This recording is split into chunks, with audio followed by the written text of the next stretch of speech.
guys, welcome back to my channel. If you're new here, my name is Tanya, and today I'm going to do a reaction video for you. This video was requested in Discord, and the channel is Johnny Harris. And I've never reacted to this channel before, but I have actually watched this channel before, and I know it's a good channel.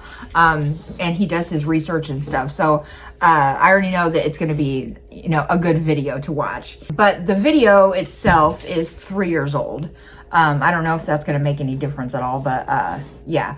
The name of the video is "The Longest Border Fence on Earth Isn't Meant for Humans." So I'm very curious to see what this is going to be about, because the only thing I can think of is that the border fence is meant for animals. I don't know what else it would be for. So we're going to learn together, in case you don't already know, but you probably do already know. I'm still sick, so if I cough, I apologize. I'm going to try not to cough, and if I cough too much, I'll cut it out or mute it. The longest border fence in the world today is not between India and Pakistan, or US and Mexico, or Syria and Turkey. Those are all very big, scary, long fences. But no, the longest border fence on Earth looks like this.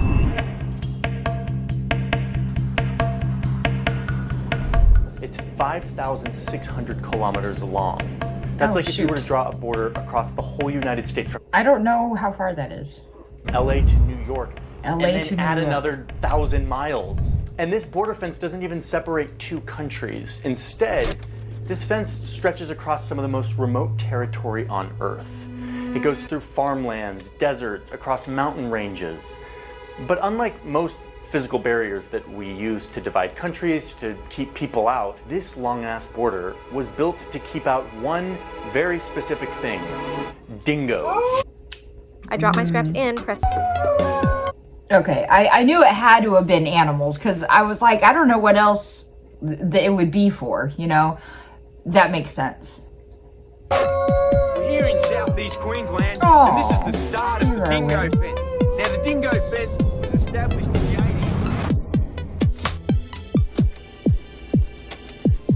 80s. Okay, Great Australian say dingo something fence. right up front. Do we all agree that Australia is pretty wild and like a pretty unique place? It is definitely unique. I love everything about your guys' country. It's so cool. It's so beautiful. The people are great. The cities are beautiful. The beaches are beautiful. Like the different things that you do in your culture, like, you know, shortening words and your slang and things like that. I just love everything about it. There's a reason for this. Back when all of this was happening, all of these continents were still attached to one another. But down here, Australia jumped the gun on the whole breaking apart thing, and it broke off from all the other land way earlier than the others. Bye, bitch. Because of this, all the plants and animals on the Australian piece of land evolved in isolation for a really long time, far away from anything else. When we talk about the 7 continents, it's like North America, Asia, Africa, and then Australia. Like, it's a country, but it's basically its own continent. This isolation resulted in around 90% of the wildlife in Australia being wholly unique to the continent. It doesn't exist anywhere else. And it stayed this way for a very long time until, of course, these guys showed up.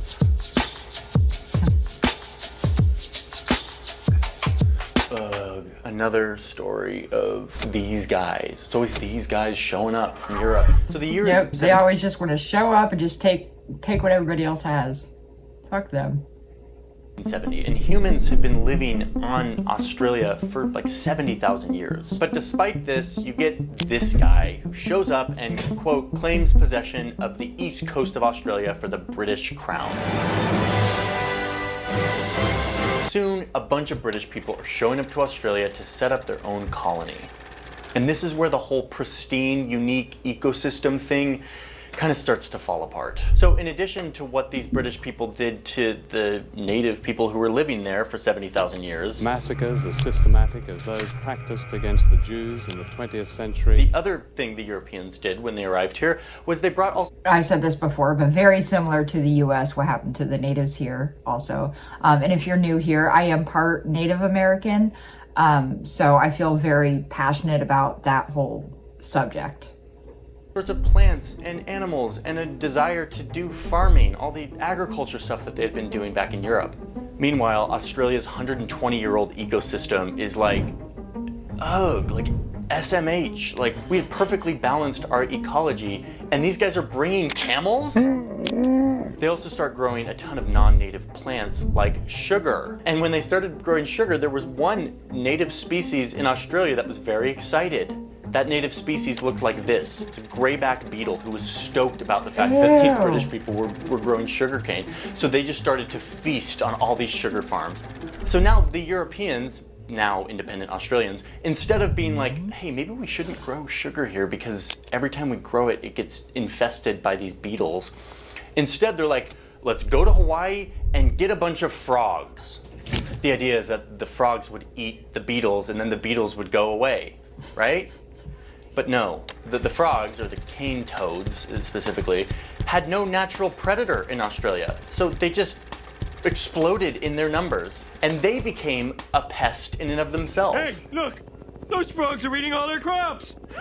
Okay, one more example here that I have to tell you about before I get back to the border fence.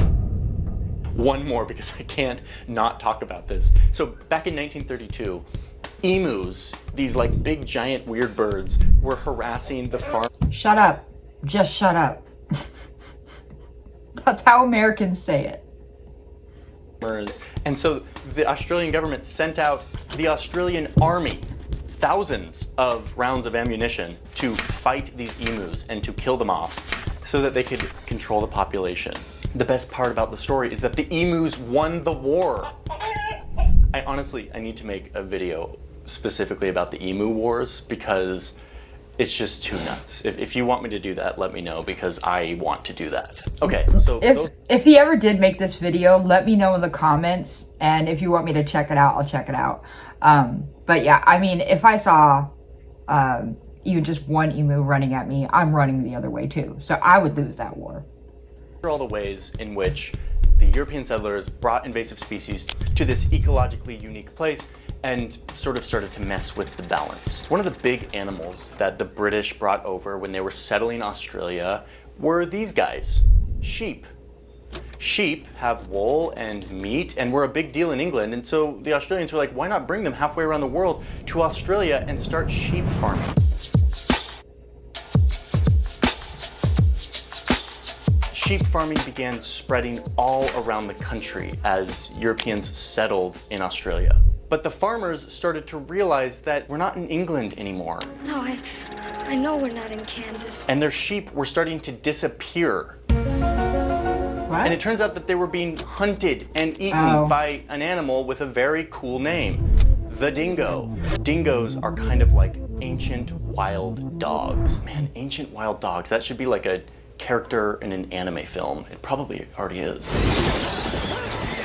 Dingoes like to eat kangaroos, and in doing so, as per how ecology and natural food systems work, eating the kangaroos keeps the kangaroo population at bay. And this is very important so that we can avoid this happening too often. He's getting mad that I'm trying to pet him. Okay, yeah, I'm done. I'm videotaping. No, I'm kidding. That's actually not the reason why it's important. It's important to keep the kangaroo population at bay because kangaroos eat vegetation and plants.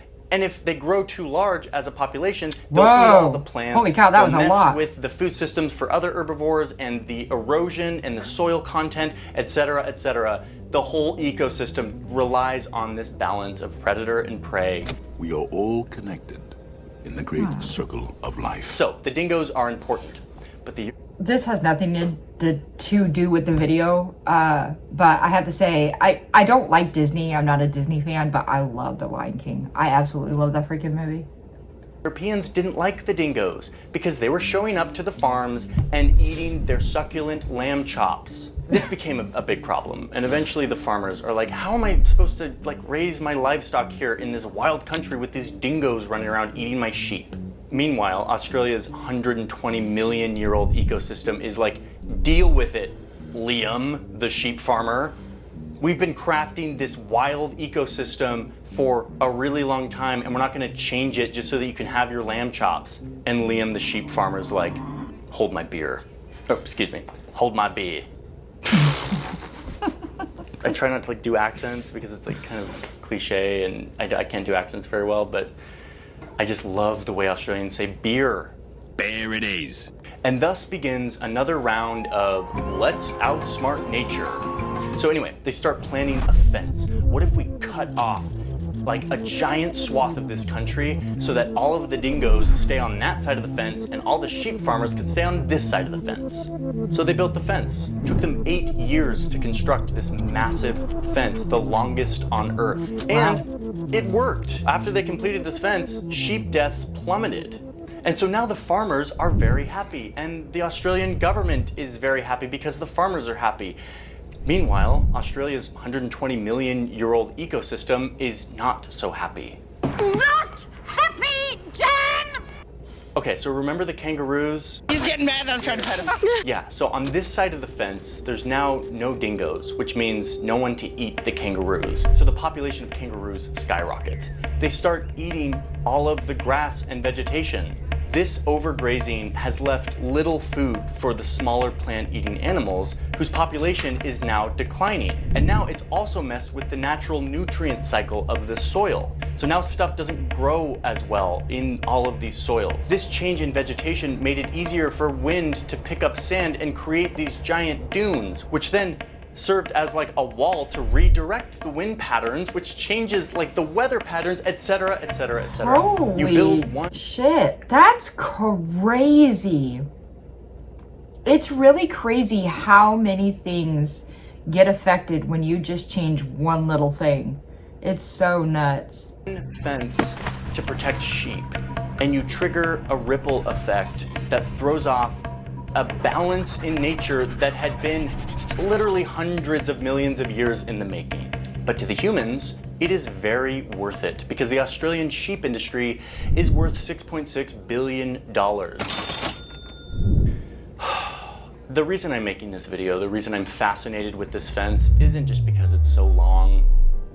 Yes, I like borders and lines and maps, but I also see that this fence represents an overt symbol of this very European, Western, human-centric notion of humans controlling nature. We can engineer our way out of anything. The Western world has helped create this global culture that says that we, the humans, can do whatever we need to serve our needs, whether it's food or shelter or wool.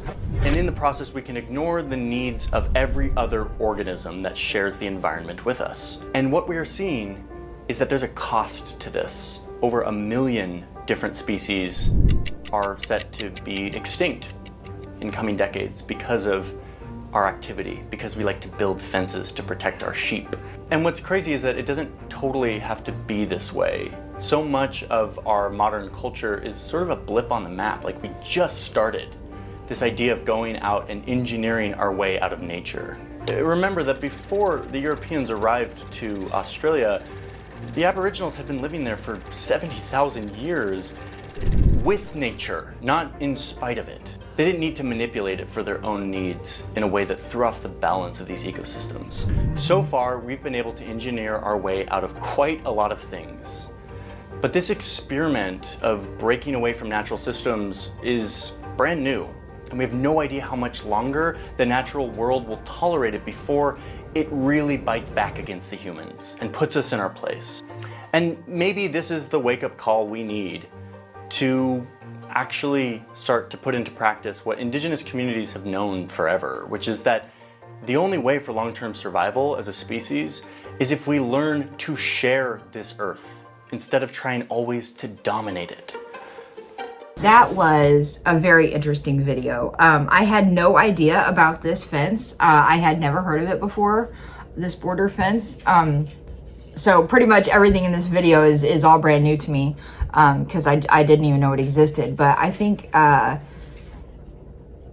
I agree with him. You know, it's really sad that humans decided, well, not just any humans, but the Europeans decided that we're gonna do this to benefit us, and we just don't give a shit like what it's doing to the ecosystem and what it's doing to this land. I think that's really terrible. So is this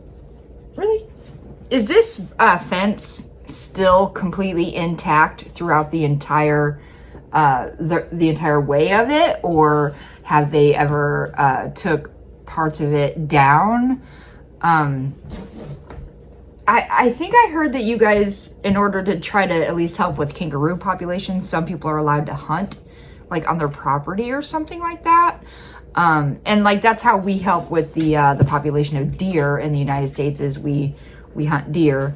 But yeah, I think that's really crazy. And this type of thing, like, it's not even just Australia. Like, yeah, the animals there are very unique.